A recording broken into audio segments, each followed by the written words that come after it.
Bismillahirrahmanirrahim. Assalamualaikum warahmatullahi wabarakatuh. Apa kabar anak-anak? Semoga sehat selalu ya. Untuk pembelajaran kali ini Ibu akan menjelaskan tentang bab 7, yaitu rendah hati, hemat, dan sederhana membuat hidup lebih mulia. Nah, di sini yang pertama, Ibu akan menjelaskan tentang pengertian rendah hati. Rendah hati disebut juga dengan tawadu. Nah, pengertian tawadu adalah sikap diri yang tidak merasa lebih dari orang lain. Orang yang bertawadu berkeyakinan bahwa semua kelebihan yang ada dalam dirinya semata-mata merupakan karunia dari Allah Subhanahu wa Ta'ala. Nah, dengan keyakinan yang demikian, dia merasa bahwa tidak sepantasnya kalau kelebihannya yang dimiliki itu dibangga-banggakan oleh orang lain.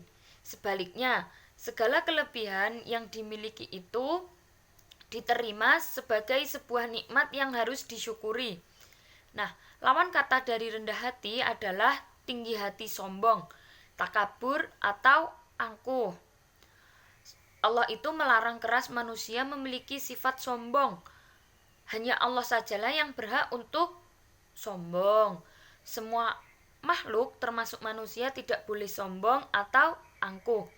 Nah, rendah hati juga memiliki manfaat. Yang pertama yaitu derajatnya akan dinaikkan oleh Allah Subhanahu wa Ta'ala. Yang kedua, dicintai dan disenangi banyak orang. Yang ketiga, hidupnya akan dimudahkan Allah Subhanahu wa Ta'ala. Yang keempat yaitu tidak akan memiliki musuh di dunia. Dan yang kelima yaitu lebih dekat dengan kesuksesan dunia. Nah, rendah hati juga ada dalilnya, yaitu salah satunya pada Quran surat Al-Furqan ayat 63. Bismillahirrahmanirrahim. Wa ibadur rahmanil ladzina yamshuna 'alal ardi hauna wa idza khatabahumul jahiluna qalu salama.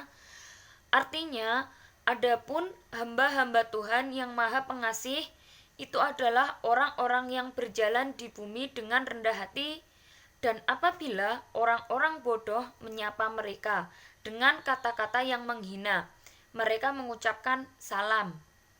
Nah, isi kandungan dari Quran surat Al-Furqan ayat 63 yaitu Allah mengajarkan agar kita memiliki sifat rendah hati. Nah, sifat rendah hati ini harus diwujudkan dalam setiap perilaku kita, baik terhadap diri kita sendiri, terhadap Allah, maupun terhadap orang-orang yang jahil yang menyapa kita. Sehingga orang muslim yang memiliki sifat rendah hati akan mendapatkan keridhaan Allah baik di dunia maupun di akhirat. Nah, di sini juga ada beberapa contoh rendah hati yang bisa kita terapkan di dalam hidup kita sehari-hari. Yang pertama yaitu tidak bangga dengan pujian dan menerima saran dan kritik dari orang lain. Yang kedua yaitu tidak sombong meskipun memiliki banyak harta. Yang keempat, tidak angkuh meskipun menjadi juara kelas. Dan yang kelima yaitu mendengarkan setiap nasihat dan wejangan dari orang tua maupun guru. Nah, selanjutnya yaitu hemat dan sederhana. Pengertian hemat adalah berhati-hati dalam membelanjakan uang. Lawan dari sifat hemat adalah boros. Boros adalah membelanjakan uang tanpa perhitungan dan tidak memperhatikan kebutuhan. Adapun hidup sederhana didefinisikan sebagai hidup dengan tidak berlebihan atau sewajarnya saja. Nah, ada manfaat hemat yang bisa kita terapkan di kehidupan sehari-hari, yaitu yang pertama, hidup berkecukupan di masa depan. Yang kedua yaitu lebih bertanggung jawab. Yang ketiga yaitu dicintai Allah Subhanahu wa taala. Yang keempat, terhindar dari hutang. Dan yang kelima, tidak termasuk golongan yang disukai setan. Nah, di sini juga ada dalil tentang hemat dan sederhana, yaitu di dalam Quran surat Al-Isra ayat 27.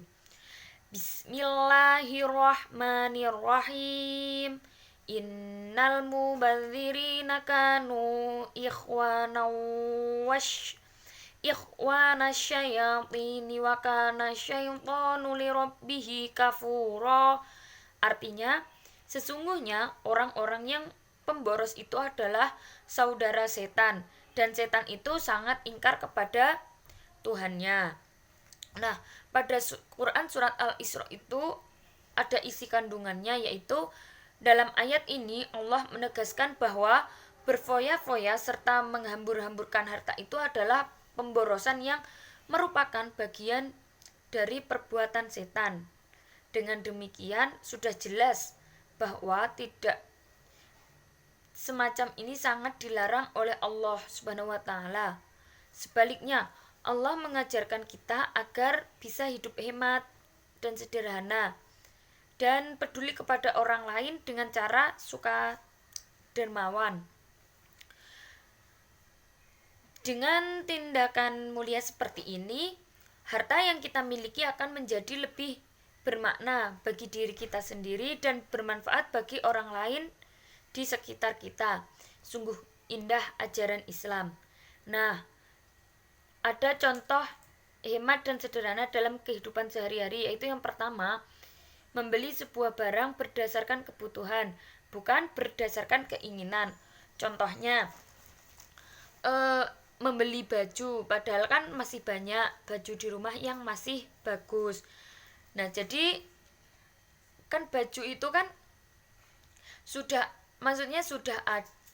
ada, masih ada yang bagus kan, mending lebih baik beli yang lebih dibutuhkan, bukan yang diinginkan. Yang kedua yaitu mematikan alat elektronik ketika tidak sedang dipakai.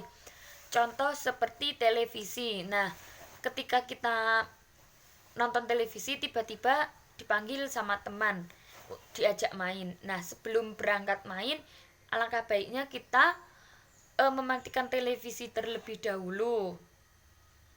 Yang ketiga yaitu menggunakan air secukupnya. Contoh seperti mandi. Nah, ketika kita mandi boleh kita menghidupkan keran. Nah, setelah kita mandi lebih baik kita matikan daripada nanti kita lupa terus airnya terbuang sia-sia. Dan yang selanjutnya yaitu merawat barang yang dimiliki sehingga dapat digunakan untuk masa yang lebih lama. Dan yang selanjutnya yaitu selalu menabung setiap hari meskipun hanya sedikit. Contoh seperti menabung Rp1.000. Nggak apa-apa Rp1.000, yang penting setiap hari. Karena apa? Karena lebih baik sedikit-sedikit menjadi bukit daripada banyak nanti keberatan kita. Dan banyak keberatan nanti nggak jadi nabung kan. Nah, di dalam bab 7 ini juga ada pembelajaran tajwid, yaitu di bab 7 ini fokus pada bacaan mat. Nah, yang pertama yaitu matobi. Kenapa disebut matobi? Karena terdapat harokat fathah diikuti alif, kasroh diikuti ya sukun, dan dumah diikuti waw sukun. Nah, cara membacanya adalah dibaca panjang satu alif atau dua harokat. Contohnya yaitu qul a'udzu birabbin nas. Nah, yang termasuk bacaan mat tabi'i yaitu a'u. Karena apa? Karena dumah diikuti wawu sukun. Selanjutnya bin nas. Kenapa nas? Kenapa na? Karena fathah diikuti alif. Selanjutnya yaitu fi jidha hablum mim masad. Nah, yang termasuk mad tabi'i yaitu fi. Karena apa? Karena kasroh diikuti ya sukun. Ji, karena kasroh juga diikuti ya sukun. Dan ha, karena fathah diikuti alif. Selanjutnya yaitu mad wajib mutasil. Kenapa disebut dengan mad wajib mutasil? Apabila terdapat mad tabi'i diikuti hamzah dalam satu lafadz. Cara membacanya adalah wajib dibaca panjang 3 alif atau 6 harokat. Contohnya yaitu idza jaa nasrullahi wal fath. Yang termasuk bacaan wajib mutasil yaitu jaa. Karena jaa itu terdapat mad tabi'i ja. Sebenarnya kan ja itu mad tabi'i. Nah, setelah jaa itu kan ada lafaz hamzah. Maka dari itu dibaca mad wajib mutasil. Yang ketiga yaitu mad jaiz munfasil. Nah, disebut mad jaiz munfasil apabila terdapat mad tabi'i diikuti hamzah namun dalam lafaz yang berbeda.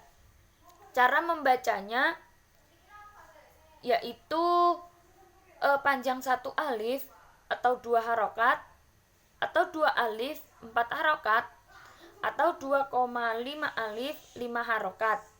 Contohnya yaitu wala antum abiduna ma a'bud. Nah, di sini yang termasuk yaitu wala a. Yang selanjutnya yaitu ma'a. Itu salah satu contoh mad jaiz munfasil. Nah, yang keempat yaitu mad arid mad arid.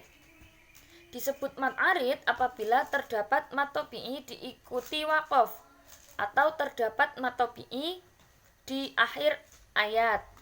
Nah, cara membacanya adalah dibaca panjang 1 alif atau 2 harokat, atau 2 alif 4 harokat, atau 3 alif 6 harokat.